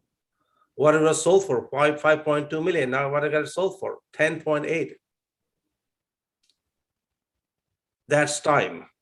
That's appreciation. Again, doesn't happen in every market, but what the facts are facts. Here is you want to get $75 per square foot for free money if you want to do the conversion. This is the city of Calgary. Now, who said that we cannot go to Calgary? It doesn't matter where you live in Canada. You're a Canadian citizen or you have PR here. You want to do a project. There's over $10 million available. Now, why Calgary? Why Alberta? Economy is down the drain from 2015. If you can get, let me ask you a question. Is anybody here who's a builder or who does renovations? If you got $75 per square foot for free, does it add up to a lot of value for you? Does it help you a lot to get the project done much faster? Again, this is a priority. You can look, Google it a little bit more if you want more information on it. Here is something we do not know, but I like to share with you. We have tons of buildings in Toronto sitting vacant. Why are they sitting vacant for the last 10, 20 years? What is the story behind it? Somebody's making a lot more money keeping the building empty. It makes sense for big boys, for builders or developers not to have any tenants in it. So 110 Maitland Street, Minto is one of the biggest builder as well. 6365 Candle Avenue, vacant since 2013. 387, again, same thing. What this property is waiting for? Redevelopment. What they have paid for these properties at that time, the land has multiplied so many times, it's not worth to have tenants and toilets.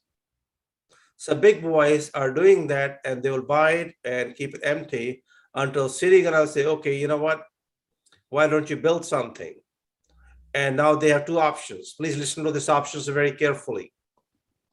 One thing they want to say, okay, I want to build a condo. The city said, we can't let you build a condo. It was a rental buildings. Okay, city, you want to win? Here's the deal. Give me the free money. How many of you know that David Mervish is getting $250 million to build rental buildings in Toronto? The city of Toronto is going to lease it. The big boys play a different ball game altogether. So when you see these projects, I want you to expand your mind. Maybe today you are investing in single family homes. And eventually down the road, 10 years down the road, 20 years down the road, 5 years down the road, and if you get involved with the coaching, maybe you will there in 5 years. You'll be doing these projects yourself. And if you didn't learn now, that will be a little too late to learn. You need to dig the well before you're thirsty. You need to be ahead of the time. That's why you send your children to school when they're small. They don't send them to school when they're 20 or 30s. Moving forward, next thing, evictions are coming like crazy. Have you noticed what happened recently in the courts? Courts have opened up. And they're going to opening more and more. 2 years, year and a half of all the things which were banned, evicting tenants, evicting homeowners for not making payments. Guess what's happening? It's starting up, and the floodgate gonna open up for foreclosures, power sales, and kicking bad tenants out. It's gonna be a little bit of a social issue. You'll see it in the media quite a bit. Media is gonna have a great day, and they're gonna see that they're kicking out of 250 tenants, they're kicking 75 tenants out in one day. What the heck are you doing? Why are you increasing rent? Same thing with the banks. Foreclosures, how many are coming? How come I talk about it? Here's a real scenario. Please do me a favor, take a picture of this if you like. Take a picture of this slide, please. Thank you. Foreclosures. Do you know what to do with it? Are you going to be the sideline, or are you just going to watch and see? Or are you going to be part of it? Here are the scenario. Over 2 million homeowners in Ontario are subject to disruption. And it's whether you like it or not, 2 in 10 people, 18% homeowners going to say they have taken way too big of a debt of the house. And people think, oh, I got to buy $1 million house. I got $1 million mortgage, but my payment is $1,000 a month. Yes, you are right, but not forever. If interest rate goes up by 1%, it goes up, payment goes up by 10%. So this is something in progress. Watch and see. The moment interest rate goes up, what's going to happen to market? What's going to happen to all those people, even though they have a lot of down payment, by the way.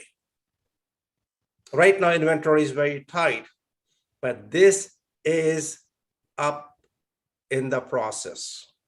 Watch and see. So facing power sale, hey, our signs are out. We want to help you. We know what to do with it. We know how to redeem your property. We know how to deal with legal matters. Most of Canadians, I hate to generalize it, but I like to say it, do not know alphabet of mortgages, what happens when you default, what to do with it. Oh, I think they're going to give you 3-month penalty. I'm sorry. There's a lot more goes in, it becomes bad to ugly. And people are shocked when they have to go through foreclosure. If you want to see a foreclosure, one day, go to Alberta and see those families going through it. We have not seen the ugly part of foreclosure power sale in Ontario. It happened in '89 onward for many, many years, where you put the property for sale, nobody want to buy it. Same thing, foreclosures. Moving forward, here is something I'd like to ask you a question to you. What percentage of your income and time you invest educating yourself to have more income, to have better life. If you're gonna put in the chat box, I can give you my number. Usual number is 10%, mine is 25%. I spend a lot more time learning every day. I spend more time, again, make sure that I'm educating myself. I'm 65, now I begin. 25 years of schooling, 40 years of mistake. Time to make a lot more money now. And it's fun. It's an attitude. I hope you get a bit of value for it. I mean, with all due sincerity though. So as long as you're spending a good quality of time, here is something else I want you to watch and see. A magic comes with experience. What happened to real estate value between July and October? Really want to know? A magic happens. A lot of shrewd investors who have been in the business for a very long time, they just use this formula all the time. We call July and October. Octo means what? 8 times. Brings lots of money. Okay, here we go. This is something else we are expecting. Average price, 1.1 million, high range, low range, and what can we expect the number of sales? If the market goes up by 5% in 2.5 time period, just 5%. July, August, September, 3 months time. They got $1 million property, 5%. You people do not have that kind of appreciation in 2 or 3 years. It's a magical formula. Most of the investors, whether they are into multi-units, single family home or commercials, they utilize it. So this is something, please take a picture of this one just to prove my point. From last 10 years, when I talk about July, October formula, please take a picture. See the percentage. The average is about 5%. 5% appreciation is a lot of appreciation for a short period of time, by the way. I hope you find a lot of value in this meeting.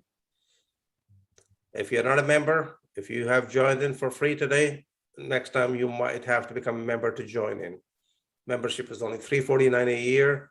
It's next to nothing. Also, you get to meet extremely powerful people. All right, moving forward with this thing. Those who do not know that, first time in history, in Canadian history, September 30th is going to be holiday. So if you have a closing, please change the closing date. It just came along. This thing became law, Bill C5. Sorry, it became in June actually of this year.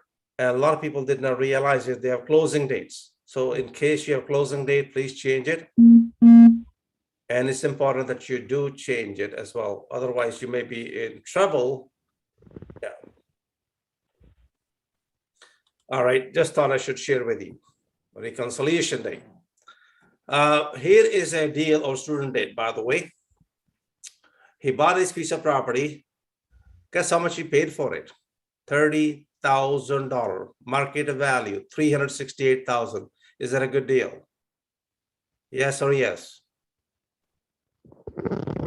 What's the strategy that just used? It's called backdoor. After repair value, about $450,000. Repairs required approximately $50,000. Again, this is done deal. Closed on August 6th. When we say we buy houses for pennies on a dollar, here's the real example. Please take a picture. If you're a realtor, verify, does it really happen? Go to a land registry office, go to Purview, go to Geo Warehouse. Why these investors are so aggressive? How do they find the deals? You will learn this. I'll share with you shortly though. Okay, is that exciting yet? Oh, let me share something super exciting here. How about this one? 39 properties get sold. The lowest one for $630. Can you buy something for $630 in Toronto? Hello, can you buy something for $630? A piece of property gets sold. What is my source? Please write right at the bottom. Sharon Montgomery, August 5th, Saltwater, Atlantic, Canada. A property gets sold on Maloney Street in Sydney, Nova Scotia for only for $630. Yike. And one of the reasons I like to share with you is one of the celebrity, Richard Hatch, some of you might know from Newport. I don't know if you guys watch TV or not. First winner of the show of Survivor, by the way. It was 2 of his 11 property were listed as well. So don't ever estimate that rich people don't go broke. Anybody and everybody can go broke, by the way, just a matter of time. Things happen. Things happen everywhere. How about this one I'd like to share with you? Please take a picture if you like. A property worth $3.5 million is going to be sold for $620. Anybody interested? The property is located at 275 Forcell Road. And this building, this property, the last known owner went bankrupt in 1957. The year was born. That's almost 64 years ago. And now this piece of property is going to be auctioned off. How many of you today in the meeting know about real estate auctions? Does anybody know anything about real estate auctions? Do you know it happens every week? If you'd like to learn more, I'll give you more information shortly. Please do me a favor, if you want to take a picture of this one, please go ahead and take a picture. Moving forward, our apprenticeship program is coming soon, which is September 25th, 26th, October 2nd, 3rd, Saturday, Sunday from 11 to 7 p.m. If you need to know more about it, just text me at this number, 416-409-7300. I'll be more than happy to share information with you. All right, moving forward. This is going to become very common. Please take a picture of this one, please.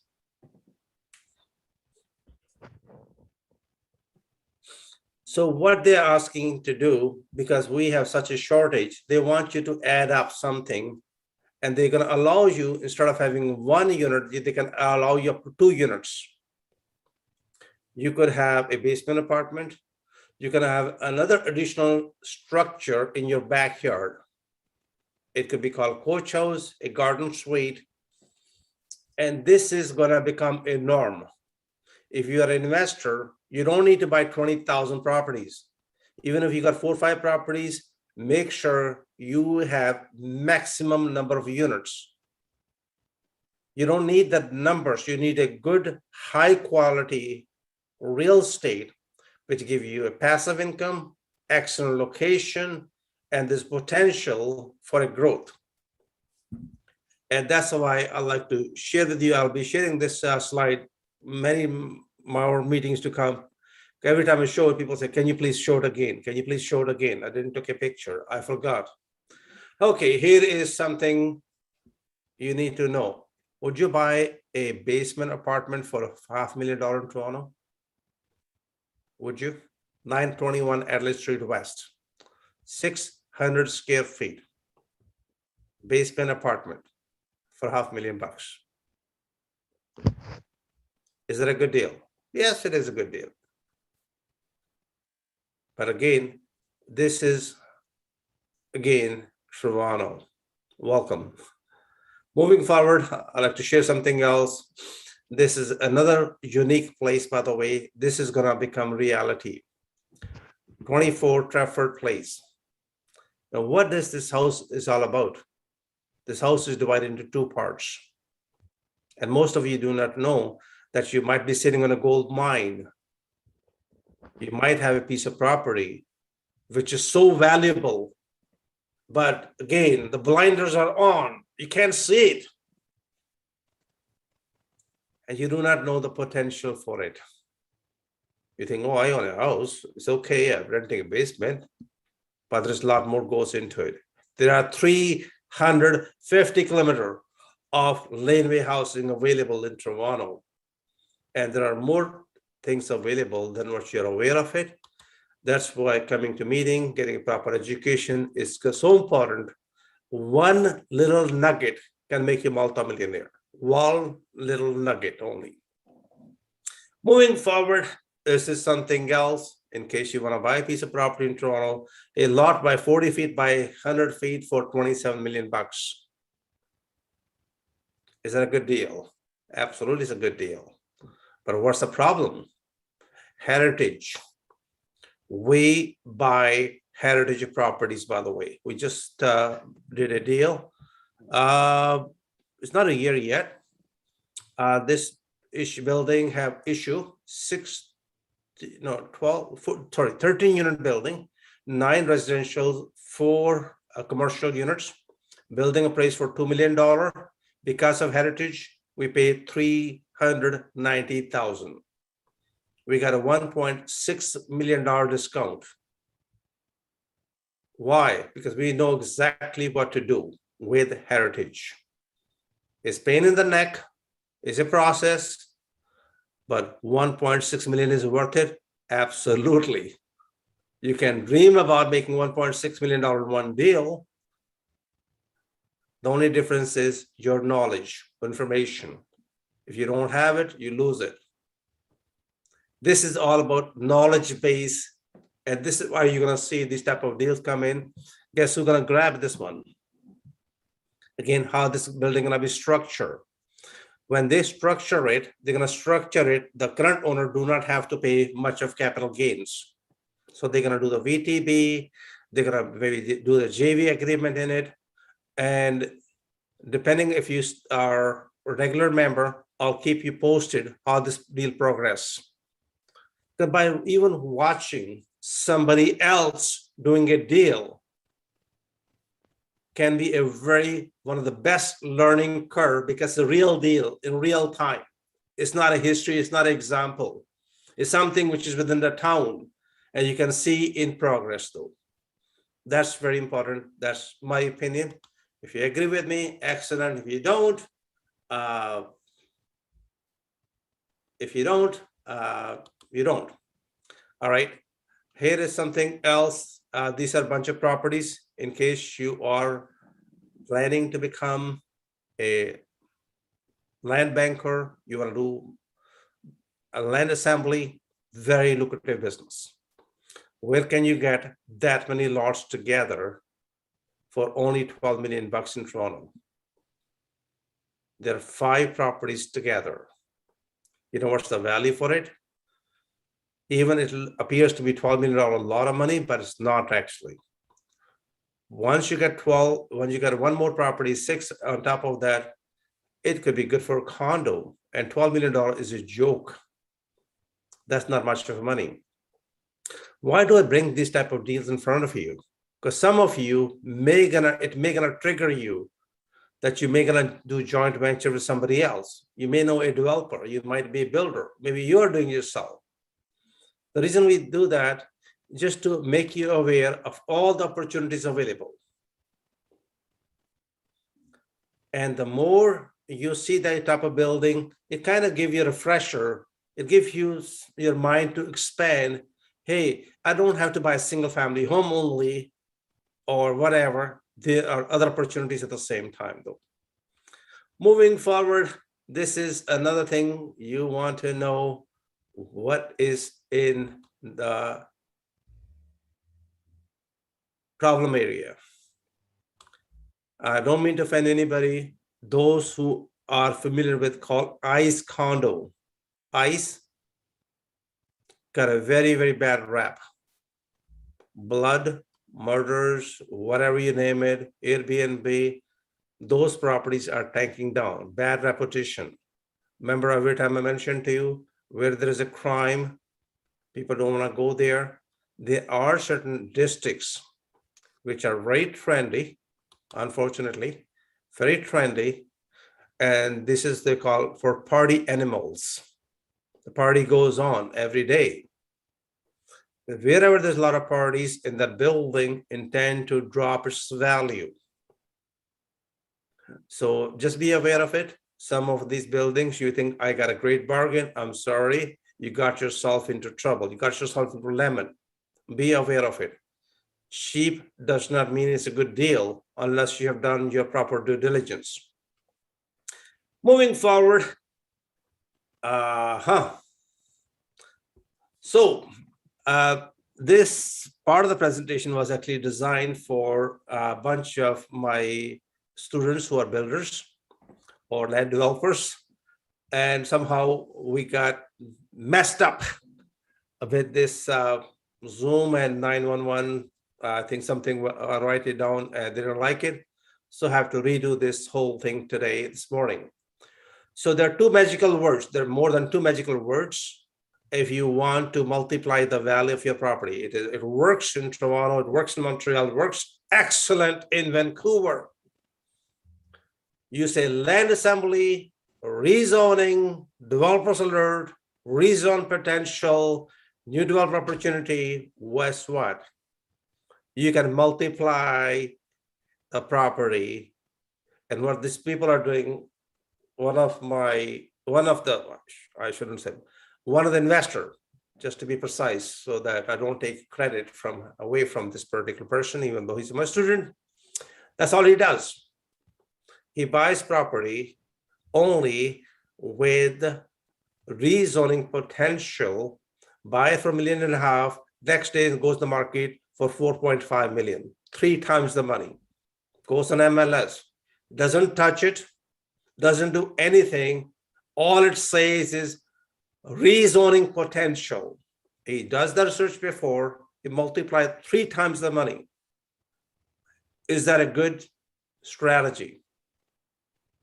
Can you please put in the chat? Is that a good strategy for you?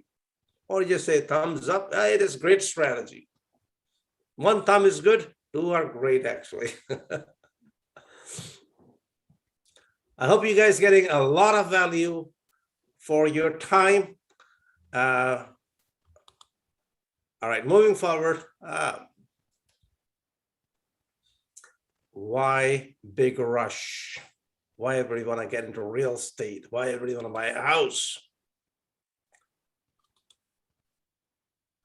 Is there a shortage? Is rush to buy? Is it rising value? Is it fear of missing out? There's a combination of all. If anybody's telling you because the property is rising for this and that, there might be more than one reason for it. One of the biggest reasons, in my opinion, is the low interest rate. People can afford to buy a house. It's cheaper to buy a house and live there. Your payments are a lot less. Second thing, the qualification rates, the way it is right now, everybody need a backyard. Your gym, your children's play, your office, everything is your backyard or in the house. So we need a bit more space. And when everything goes back, I'm not too sure, people who have moved away from larger cities to 2 hours, 3 hours, if they have to come back, then their nightmare gonna begin in the traffic. I know one particular person, she works in Toronto from Peterborough, and take her 90 minutes to 2 hours to one way. 4 hours every day, she's stuck in the car, and her gas bill and the car wear tear is so much, it's taking a toll on her health. And she's thinking, hell with the Peterborough, back to Toronto, and she'll be renting it. But again, that's the opinion of one person, does not mean this is the truth. I think everybody have their own way of doing it. All right, moving forward, the next thing is, we did that.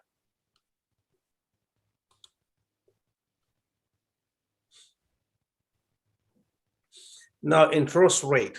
Well, that's what I talked about earlier. People are taking a huge debt. You can take $1 million mortgage at 0.98% and the payments are $10,000 a year. So your payments are $800 a month on $1 million mortgage. how long this honeymoon is going to last. So those who are looking for a short term, it looks very good, but what happens if interest rate going up? What if is the answer? And this is where I believe one has to be very careful that how far do you extend yourself in case if you have never done a stress test on yourself, it's time to do the stress test. Would you be able to handle if the interest rate went to 3% or 4% or 5%, if you go in double digit? So be aware of it. Make sure you're extending yourself to a level, because money is cheap. Does not mean that you have to jump in with both feet in. Please use caution and use a stress test just to make sure that you don't overextend yourself though. Moving on, what are you going to do to your backyard, turn it into a dream oasis? Like it or not, Canadians are spending more money in the backyard than the washroom, kitchen, and the house altogether combined. An average person, average Canadian, is spending $50,000 to $75,000 in the backyard. What is the backyard? Barbecue, the whole setup, and they have a little office setup. And some of the Canadians, what they have done, it is quite common. You might have seen it. They can build a 10 by 10 feet office, fully insulated. They can work through the whole year because they just want to away from kids, and they just want a kind of an office in the backyard. People just use it. You don't need a building permit, but before you do that, please check with your area. Pool is not as common, by the way, even though people love to have pool, because right now it's a necessity for people to be in the outdoor, because you can't be in the house for 18 months. You have nowhere to go. And I'm not too sure where this COVID is going, by the way, if it is staying here or are we in for the long term or short term, but people are paying top dollars if you have a good backyard. If you want to make a lot more money, your backyard could be a good investment, by the way. Again, that's based on the research, and not a greenhouse as much. No, sir. Greenhouse is for the plants. This is for to utilize the space for office, family, children, gym, both spouses are working at home and they want to do separate rooms and so on. Greenhouse is there, but it's not the highest. Thank you, sir. Appreciate it. Moving forward, here is my question. This is my question for all the politicians. Should Canadian government give a tax break and grant to investors like you, because you are you're rehabbing older houses, you're creating more affordable rental units? How many of you agree with me that we should get a break? Just like they give it to builders, we should get a tax break for creating rental units for tenants. We are builders, we are rebuilders. We fix all those older properties. We do the dirty work. And we turn ugly houses into most beautiful houses. We turn into ugly houses into really nice houses. And we should be rewarded for it. And that's the question I want all of you to ask your politician. This is the time before September 20th. And they may gonna say, okay, it's not our policy yet, but we can consider that. Yes, you are a policy maker, by the way. When a big builder comes in, build a rental unit, they got huge amount of money. They got all the tax benefits and they got free money to build it. How about us? When we are rehabbing older properties, now they give us $32,000, $24,000, $75 per square foot when we are doing conversion from office to residential. How about this dirty old houses, abandoned properties? Now I got a few properties that have been abandoned for 30 long years, 30 years abandoned, and I can turn around. But the city doesn't want to give me a dime. I'm not interested. Why should I be wasting my money when the city or government doesn't want to give me any credit for it? Just to bring a little awareness to you. This is something else I like to talk about it, a little bit about what is going to happen in the next 20 years. We have a couple million people coming in. Now, when people come into this country, or we call them new Canadians, the new Canadians are coming up with a very different skill. Those old days are gone. Now, of course, we get refugees, which is part of the humanitarian reason, but majority of the new Canadians coming in, they're coming with high-tech skills. They're making a lot more money, and they just want everything. I mean, with all due respect, happened to meet a couple of brand new Canadians. They come in the country, the job is 200,000, 250,000. Excuse me, hello. They're getting a first job in Canada for 250,000 a year. Both husband and wife working, making $500,000. And we have local Canadians here who are born, brought up here, working at Timmy, making $15 an hour. And they're bringing all those new Canadians with a new skill, and they don't want to buy one house. They want to buy a house, they want to buy a farm, they want to buy a cottage, and they want to have another property too. So there's going to be a shortage. Now, you may going to find the new trend of new immigrants or new Canadians are wealthy. They don't bring money, but they bring the skill which makes money. Remember in 40s, after World War, even the beginning of Canada, people come here with nothing. Government used to hand them 50,000 acres of land. Then people come in who are poor. Then people come with a certain skill. The trend is changing. Our government is pretty smart now. They want to bring new Canadians who can add up a lot of money in their tax dollars. And be aware of it, the new Canadians who are coming in, they're not allowing anybody to come into this country anymore if they don't have proper English or proper language. They don't have proper skill. You will not find that many new Canadians working on a low-paying job unless they are students or something. The new Canadians who are coming in are very well educated. So having said that, 8.5 more million people to come in, only 3 big cities to come in, Toronto, Vancouver, and Montreal. And on top of that, you add up from Calgary and Edmonton. And that's where the Canada begins and ends. Now, even people are going to Halifax. There was a report I saw not too long ago. Right now, everybody's rushing into New Brunswick. Hello, you know how many people left New Brunswick in the last 5 years? 26,000 families. And people go down there, it's cheap, it's affordable, looks great. But when it comes to business point of view or having opportunities there, I believe that new economy is going to change all that. Okay, moving forward, those who are interested in coaching, what is coaching all about? I just thought I should share with you today some of the little tips. What is coaching? What is coaching all about? Coaching is not about somebody say, yeah. No, it's not. Real coaching is giving you real deal, walk you through the real deal. That's coaching is all about. A coach is also investing full time. It's not somebody reading a script, oh, I work for this company and I say, okay, your name is this. Okay, you do get up in the morning. No, that is garbage. Nobody wants to buy that kind of coaching. You people are paying $50,000 to $80,000, $100,000, and that's not the coaching. What is coaching is all about is, number one is a discipline. Second is a skill. Whether you like it or not, a coach is always putting you in a situation and creating a new discipline in your life and adding up a new skill. People think, really? I didn't see it. No, they don't have to tell you. That's how they do it very cleverly though. Okay, and also they want to make sure you are in the right direction, you are responsible, and you made a commitment, and you are going to come on the top no matter what in every aspect of your life. It's not only about money, every aspect. You become a better human being, you have a noble soul, and you're a great asset to everybody, including your family, to the community as a whole person. And you become a role model, an example.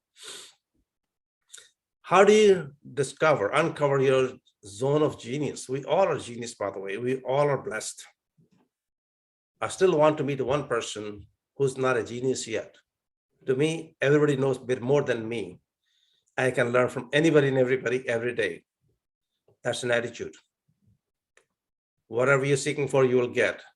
A coach can draw from your early childhood interest. This is what you're all about, by the way, what your child like, to unearth the passion you have, the talent you have, the skills you have, the values you have. That becomes the foundation of your success, by the way. Whoever you are, it's all from childhood, by the way. That's our programming. Within all of us, there's a child, and that child determines what you're going to be.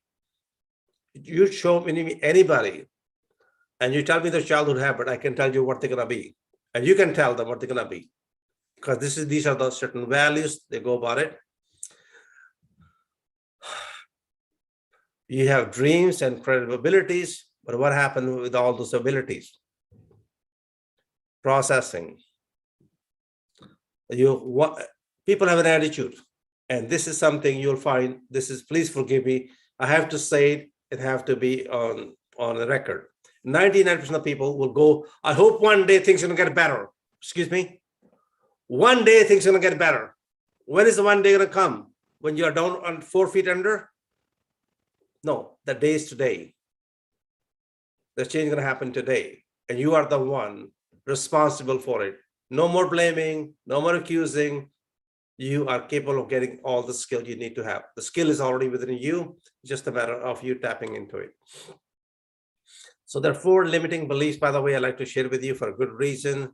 And people, these are the complaints you hear all the time. I don't have any money. Okay, I don't have time. I'm afraid of failure. I don't have knowledge. Okay, these are the reasons where most of people fail. This is a justification. This is a living proof that they are absolutely not performing in their life. We all are gifted. Show me anybody, I can show you so many good things about them, which they are not capitalizing on it. They can capitalize on it. And that's what the good coach does for you. So, good coach puts you on the track, and this is something I like to share with you before we wrap up this thing today. The coach will say, let's do it together. Not gonna say, go ahead and do it. No. Coach will help you. Let's do it together. Okay, moving forward, those who are seeking any kind of personal consultation, today is a good day. Please give me a call. You got 15 minutes of free time at no cost to you. Just only 15 minutes. Is anybody doing anything with the RSP TFSA? If you are not, let us know. We can help you. We can get good return, definitely good return. If you do not want to invest yourself, we have very capable investors in this room. They have projects, and they can give you a decent return, and they can keep using your money forever if you like. Money will be always secure because they buy properties, and you can become a JV partner. They can give you percentage, which is called profit sharing. There are many different ways of making money in real estate. If you want to be passionate about it, you don't want to be an active investor, but you want to be passive investor, yes, there are people who can help you out. Today, we're going to have a networking break soon. You can ask any question you like to anybody you want. Everybody's going to have a time, and we're going to be all chit-chatting together. Those who do not know that, we are also cash home buyers. You refer us something, we give you some money, something like about $5,000 cash. Just feel free to talk to us. We are the cash buyers. Where is the market heading? Wait and see in October. Next month, September 20th is the due date. We're gonna see which party is gonna come into practice. What are the new policy and procedures are going to be? Politicians dictate real estate market. You'll find there could be a huge shift, or it could be same old, same old. If it's a minority government, it'll be totally different. If it happened to be majority, which I doubted, things are gonna be different. But we all can be targeted, by the way, because they're looking at you, that you're a rich man. You're a real estate investor. How can we grab more money out of you? That's why we need people like Jerry to make sure we have specialists on our side to make sure we are okay. David is not here. So we're gonna skip this one. I'm just gonna talk a little bit quickly about real estate in Toronto. Market is up. What I'd like to do is this one. I know we are pressing for time. I'm going to take all of you to a one room where everybody get a chance to speak to each other. Make sure nobody dominates the room. I got a bunch of people who are gonna be watching this thing. I'm gonna have Teresa. She's gonna be monitoring the room. I'm gonna have a Roop. I'm gonna have a bunch of other people who are gonna be watching this room carefully and make sure that everybody takes the time and everybody got to speak to each other though. Anybody have any questions, please feel free to chat. I will be in the chat room with you. So it's gonna be about 60 seconds before we get into chat. Before I go into chat box, I just wanna tell you exactly when will be the next meeting. Okay, maybe I should cover that quickly. In case you are not aware of it, there are $5,600 available for energy audit. If you are not aware of it, please look into it very carefully. It'll be worth your while. The money is also available in Edmonton, Toronto. There's a different program called Property Assessed Clean Energy. Please grab your money. It belongs to you. There will be new tax coming in, by the way, and this is gonna be for 10% on the high-end items. And they're also planning to do is wealth tax. We'll talk more about this one. We have one-day training coming on September 19th, how to flip houses. Those who have not got a ticket, please get yourself a ticket. Check before you invest. I'm gonna go, come on, here we go. This is the dates I'm looking for. The next meeting is gonna be October 9th, November 13th, and December 11th. Please write it down in case you don't, you get an invitation.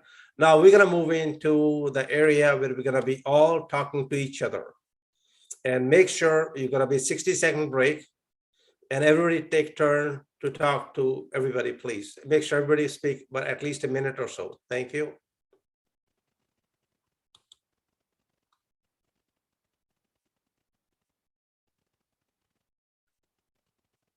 If you happen to be on the phone, you may or may not be able to join. And please feel free and make sure everybody gets a turn.